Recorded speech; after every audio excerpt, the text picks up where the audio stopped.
Hello बच्चों, आइए प्रश्न को देखते हैं। बल्ब बनाने की क्रिया के बाद 100 बल्बों के एक समूह में 100 बल्ब मतलब कुल बने हैं, उसमें से 10 खराब है। यदि 8 बल्बों का एक नमूना यादृच्छा चुना गया है तो प्रायिकता ज्ञात कीजिए कि नमूने में कम से कम एक बल्ब खराब हो। प्रश्न को हल करने से पहले इसकी मुख्य अवधारणा के बारे में चर्चा कर लेते हैं। मुख्य अवधारणा मुख्य अवधारणा में देखो, बर्नौली प्रमेय के बारे में चर्चा कर लेते हैं। बर्नौली प्रमेय। अब बर्नौली प्रमेय क्या कहती है, पहले तो इसका कथन हम लोग लिख लेते हैं। जैसे हम कहेंगे कि P x बराबर में R, ठीक है। तो ये बराबर किसके आ गया, ये प्रायिकता को निरूपित करता है। ये बड़ा वाला P यहाँ पे लिखेंगे, ठीक है। जब x बराबर अपने पास R हो तब अपने पास प्रायिकता का मान निकालना बर्नौली प्रमेय से सीखेंगे। ये बराबर हो जाएगा NCR, और ये बन जाएगा P की घात R गुणा में Q की घात N माइनस में R। यहाँ पे देखो N कुल परिणाम, जितनी बार घटना कुल घटित हुई है उसकी संख्या है, R सफलताओं की संख्या है, P सफलता की प्रायिकता है, Q असफलता की प्रायिकता है, R सफलताओं की संख्या है, और N माइनस R असफलताओं की संख्या है। ये इसलिए है क्योंकि अपने पास बर्नौली प्रमेय में दो प्रकार की घटना घटित होती है, एक सफलता और एक असफलता। मतलब कि मैं बोलूं कि सफलता की प्रायिकता ये छोटे वाला P और असफलता की प्रायिकता छोटा वाला Q, इनका योग 1 के बराबर होता है। और यहाँ पे ये भी लिख देता हूं कि n का मान कुल घटनाएं होती है, कुल बार जितनी बार घटना घटित हुई है उनकी संख्या, कुल घटनाएं। फिर R अपने पास सफलता की संख्या हो जाएगी, सफलता की संख्या। फिर आगे बढ़ते हैं और P के बारे में चर्चा कर लेते हैं। P बराबर में सफलता की प्रायिकता, सफलता की प्रायिकता, ठीक है जी। और उसके बाद आगे बढ़ते हैं और Q के बारे में बता देते हैं, असफलता की प्रायिकता, असफलता की प्रायिकता।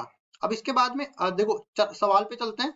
और सवाल में हमें जैसा कि बोला गया है कि बल्ब बनाने की देखो कुल घटनाएं तो कितनी है, यहाँ पे हम देख सकते हैं सफलता की प्रायिकता। तो सफलता को हम लोग बोल देते हैं यहाँ पे क्या, क्या कि खराब बल्ब आना, खराब बल्ब आने की प्रायिकता, खराब बल्ब आने की प्रायिकता, आने की प्रायिकता ये हमने P से बता दी। और P किसके बराबर आ जाएगा, देखो हम लोग जानते हैं अनुकूल परिणाम बटा में कुल परिणाम होते हैं। खराब बल्ब कितने हैं 10 और कुल बल्ब कितने हैं 100, कुल मिला के 1 बटा 10 के बराबर ये आ जाएगा। अब Q के बारे में बोल देते हैं, खराब बल्ब नहीं होना, खराब बल्ब नहीं होने की प्रायिकता, नहीं होने की प्रायिकता। तो जैसा कि हमने बताया था, या तो ऐसे देख लो 10 बल्ब खराब है तो 90 बल्ब खराब नहीं होंगे, मतलब अच्छे होंगे। या फिर इस तरह से देख लो P और Q का योग 1 के बराबर होता है, तो यहाँ पे 1 माइनस में P मतलब 1 माइनस में 1 बटा 10, कुल मिला के 9 बटा 10 के बराबर आ जाएगा।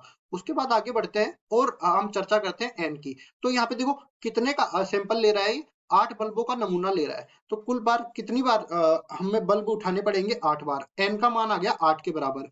फिर R का मान देख लेते हैं, कम से कम एक बल्ब खराब है, कम से कम एक बल्ब खराब है, मतलब एक से ज्यादा भी हो सकते हैं। तो इसका R का मान जो है या तो एक के बराबर होगा या एक से बड़ा होगा, ठीक है।